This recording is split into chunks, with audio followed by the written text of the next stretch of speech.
तसं पाहिलं तर माझ्या आठवणीप्रमाणे बाबा दुसऱ्यांदा या ठिकाणी आलेले आहे. पहिल्या कधी आलो तो आता लक्षात नाही, पण आजची भेट ही आयुष्यभर लक्षात राहील. आणि आपल्याला तर मी प्रथम भेटतोय. आपले आशीर्वाद घेण्याचं कित्येक दिवस मनात होतं. तसं मी विश्वमर्जींना बोललो पण होतं की मला यायचंय, बाबांचे आशीर्वाद घ्यायचे. आपलं बोलणं मी लक्षपूर्वक ऐकलं आणि त्यात आपण सुरुवातीला जे बोललात की तुम्ही, आता हे तुमचे शब्द आहेत म्हणून मी वापरतो, म्हातारपण स्वीकारायला तयार नाही.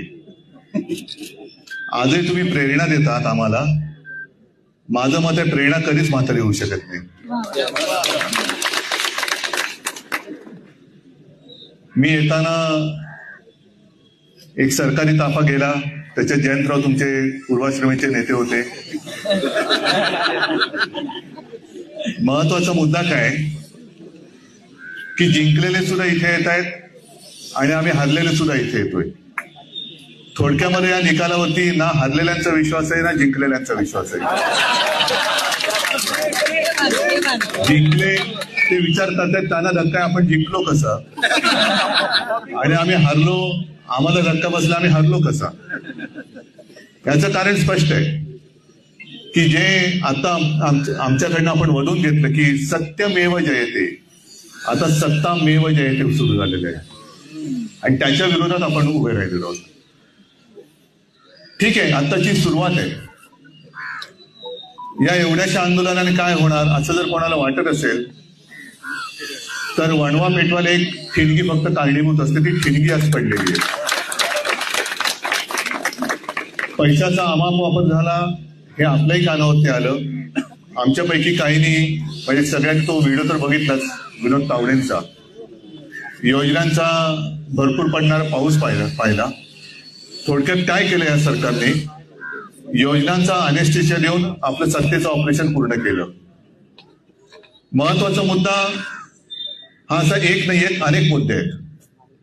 त्यातला ईव्हीएम हा एक महत्वाचा मुद्दा आहेच. आणि म्हणून मी मगाचा जो उल्लेख केला की जिंकलेले सुद्धा हरल्यासारखे येतात आणि हरलेले सुद्धा जिंकल्यासारखे इथे येत आहेत, याला एक कारण नक्कीच ईव्हीएम आहे. एक साधा प्रश्न माझा असा आहे, जयंतराव आपण तो मुद्दा घ्यायला पाहिजे.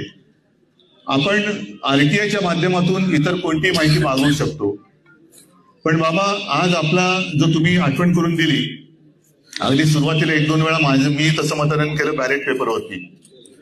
लोकशाहीमध्ये माझं मत कुठे जाते हे मला शेवटपर्यंत कळण्याचा अधिकार तुम्ही आज माझा काढून घेतलाय. मग कोणीतरी म्हणेल की तिकडे तुम्हाला ती रिसीट दिसत नाही का? रिसीट दिसते, बरोबर आहे. मग ती रिसीट दिसल्यानंतर किंवा काय त्याला म्हणायचं व्हीव्हीपॅटवरची, ती दिसल्यानंतर जेव्हा आम्ही पुन्हा फेर मतमोजणीची मागणी करतो तेव्हा ती मोजणी का नाही जात? मग व्हीव्हीपॅटवरची जी निशाणी आहे किंवा त्या ज्या काय रिसीट येतात त्या सुद्धा तुम्ही मोजा ना. कारण मी माझं जे काय मत देतोय ते तुम्ही मला तिकडे दाखवताय, पण आतमध्ये रजिस्टर कसं होतंय हे काही कळत नाही. ते कळायला मला मार्ग नाही. आणि त्या यांचे पती यजमान निर्मला सीतारामन यांनी एक अत्यंत सोप्या भाषेमध्ये सांगितलं, परकला प्रभाकर, की त्यांनी सांगितलं की जी काही 76 लाख जवळपास मतं ही शेवटच्या तासात वाढली, सरासरी काढली, कारण ते मोठे गणितज्ञ आहेत. एवढ्या 76 लाखांची जर का सरासरी काढली तर प्रत्येक महाराष्ट्रातल्या प्रत्येक मतदान केंद्रावर किमान 1000 लोकांची रांग पाहिजे. मला कल्पना नाही आपल्यापैकी किती लोकांनी शेवटच्या तासामध्ये 1000 लोकांची रांग बघितली. कुठेही तसा फोटो आला नाही, काही नाही. आणि सगळ्यात महत्वाचं म्हणजे आज एवढं मी 500पेक्षा जास्त राक्षसी बहुमत मिळाल्यानंतर महाराष्ट्रात आनंदोत्सव का नाही? सगळ्यांची चेहरे हे असे विस्मयकारक काय आहेत? एवढं राक्षसी बहुमत मिळाल्यानंतर सुद्धा काही जणांना शेतात पूजा अर्चा करायला जावं का लागतंय? राजभवनवरती जायला पाहिजे. आम्ही तर गेलो होतो, आमचं तर काय, आम्ही 25-30 वर्ष एकमेकाच्या विरोधातच लढलेली माणसं होतो. पण जेव्हा आमची महाविकास आघाडी झाली तेव्हा पहिल्या प्रथम तेव्हा तर काय राष्ट्रपती राजवट लावली होती. आज कोणीही दावा केलेला नाही. विधानसभेची मुदत संपून गेलेली आहे तरी राष्ट्रपती राजवट का लागली गेलेली नाही? या सगळ्या प्रश्नाचं उत्तर कोणाकडेच नाहीये.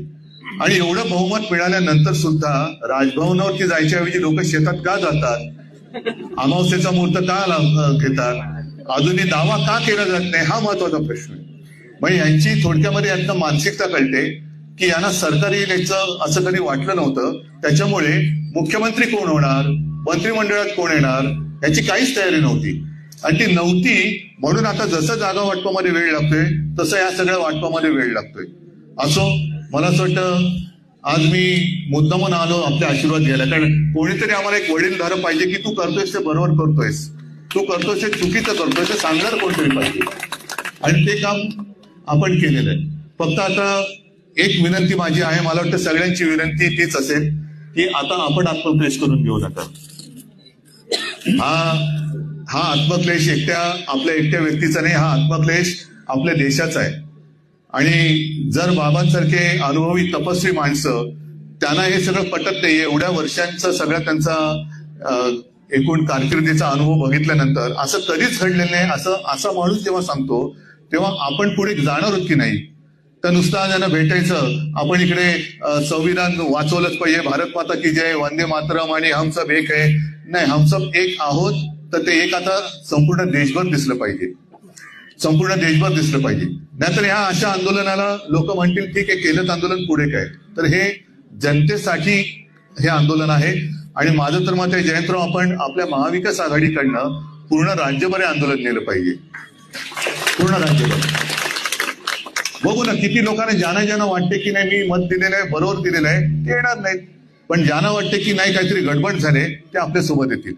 आणि अशी लोक जेव्हा रस्त्यावरती येतील आणि मोठं एक जन आंदोलन निर्माण होईल, त्याच वेळेला खरं आपलं जे महात्मा फुलेंचं म्हणणं आहे की सत्यमेव जयते, हे सत्य वाचवणं हे केवळ आणि केवळ आता जनतेच्या हातात आहे. आणि मला खात्री आहे महाराष्ट्र हा असं काही लेचापेचा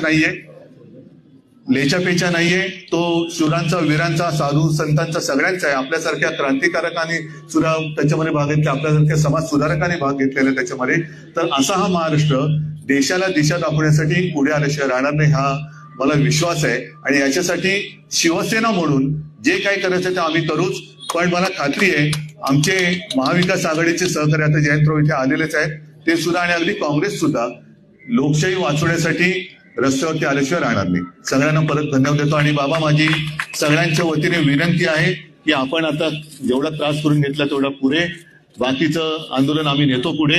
तुम्ही आता कृपा करा आणि जास्त त्रास करून घेऊ नका, मी मनापासून विनंती करतोय. आणि मला असं वाटतं विनंतीपेक्षा मी हट्ट करतोय, आपल्याकडे हट्ट करतो.